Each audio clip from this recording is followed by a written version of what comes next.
श्री रामचरितमानस से जीवन में उतारने योग्य दो बहुत ज़रूरी बातों पर आज हम बात करेंगे, जो किसी भी एज ग्रुप के लिए ज़रूरी है, चाहे वो स्टूडेंट हो या कोई वर्किंग प्रोफेशनल। जीवन की किसी भी प्रकार की समस्याओं पर जब तक आप दूसरों को जिम्मेदार समझोगे तब तक समस्या बनी रहेगी। जब तक आप निज दर्शन सेल्फ इंट्रोस्पेक्शन नहीं करोगे, जब तक आप उस समस्या का कारण अपने अंदर डूबकर नहीं ढूंढोगे, तब तक उस समस्या से बाहर निकलना बहुत मुश्किल है, या ये कह ले नामुमकिन है। और दूसरी तरफ किसी भी प्रकार की परेशानी में एक बार भीतर झांको और ये समझने का प्रयास करो कि कहीं हम खुद ही तो इसके जिम्मेवार नहीं।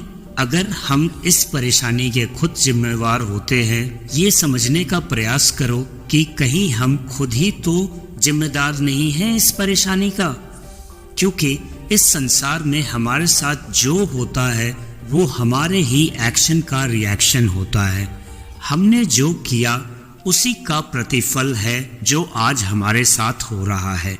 यदि आप कहीं भी जिम्मेदार नहीं और फिर भी आपके जीवन में कष्ट है, तो वो कष्ट आपको हराएगा नहीं, आपको गिराएगा नहीं, आपको तोड़ेगा नहीं।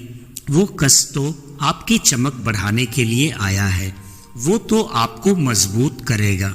लेकिन ये भी तो ठीक नहीं कि हम ये समझ लें कि हम निर्दोष हैं और कष्ट तो चमक बढ़ाने के लिए आया है। सेल्फ इंट्रोस्पेक्शन तो करना होगा, खुद को तो देखना ही होगा कि कहीं ये कष्ट हमारे स्वभाव का परिणाम है, या हमारे कर्म का परिणाम है, या हमारे वाणी का परिणाम है। कभी कभी तो हमारा मन शुद्ध होता है और हमारी वाणी पर हमारा नियंत्रण नहीं होता। हम किसी को कभी भी कुछ भी बोल जाते हैं और फिर हम कहें, अरे मेरा मन तो शुद्ध है।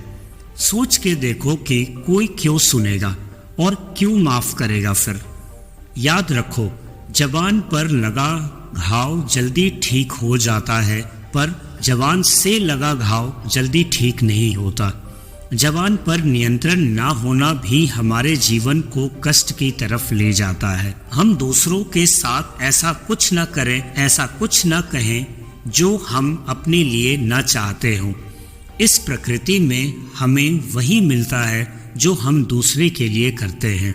हमें कोशिश करनी चाहिए हमारे जीवन को संवारने की। तो आज से हम ये बहुत अच्छी तरह समझ ले कि जब तक हम अपने समस्याओं के लिए दूसरों को जिम्मेदार समझते हैं, तब तक हमारे जीवन में नए नए रूप में समस्याएं बनी रहती हैं। और जिस दिन हम अपने आप को गहराई से पढ़ने लगते हैं, एक एक करके सारी समस्याएं गायब हो जाती है, और वहीं से प्रभु की कृपा आपको दृष्टि प्रदान करती है, समस्याओं से मुक्त करती है।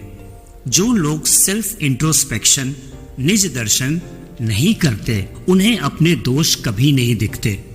आंखों के सामने अगर 20-30 केजी का पत्थर हो तो आप हटा सकते हो, पर अपने ही पेट में अगर 1 mm का कंकड़ हो तो फिर ऑपरेशन कराना पड़ता है, क्योंकि भीतर का हम एक छोटा सा पत्थर नहीं निकाल सकते।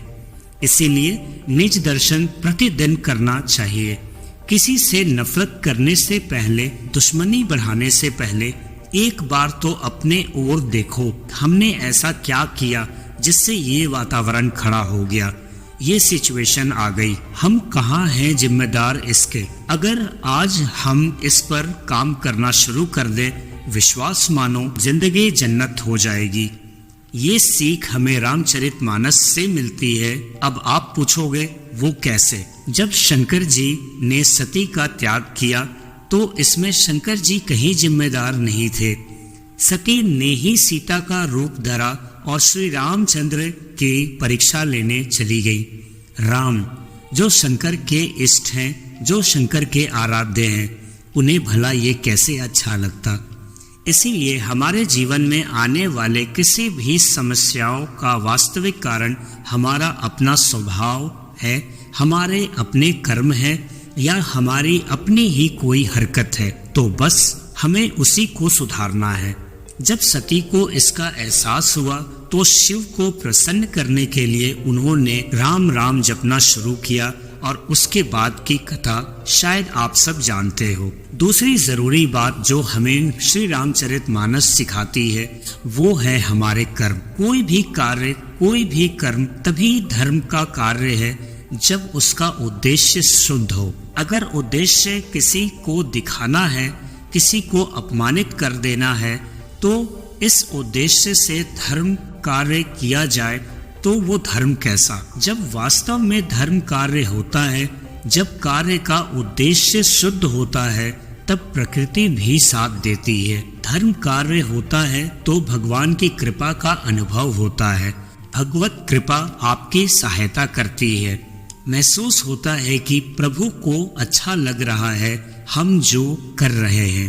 प्रतिकूल समय, प्रतिकूल व्यक्ति सब अनुकूल होने लगते हैं धीरे धीरे। ये प्रूव्ड है। मान लो कोई स्टूडेंट इसलिए पढ़ाई कर रहा है ताकि उसे अच्छी जॉब मिले और फिर वह एक बड़ी गाड़ी खरीदे, खुद की खुशी के लिए नहीं परंतु पड़ोसी और दोस्तों को दिखाने के लिए। पढ़ाई जैसे धर्म कार्य का उद्देश्य लोगों को दिखाना हो जाएगा तो शायद बहुत मुश्किल है कि वह एक सफल व्यक्ति बने। जिस तरह श्री रामचरितमानस में राजा दक्ष जो सती के पिता थे, उनका यज्ञ सफल नहीं हुआ क्योंकि उस यज्ञ का उद्देश्य शंकर को नीचा दिखाना था। वैसे ही कोई भी कर्म जिसका उद्देश्य किसी को नीचा दिखाना है वह कभी सफल नहीं हो सकता। आज के लिए बस इतना ही।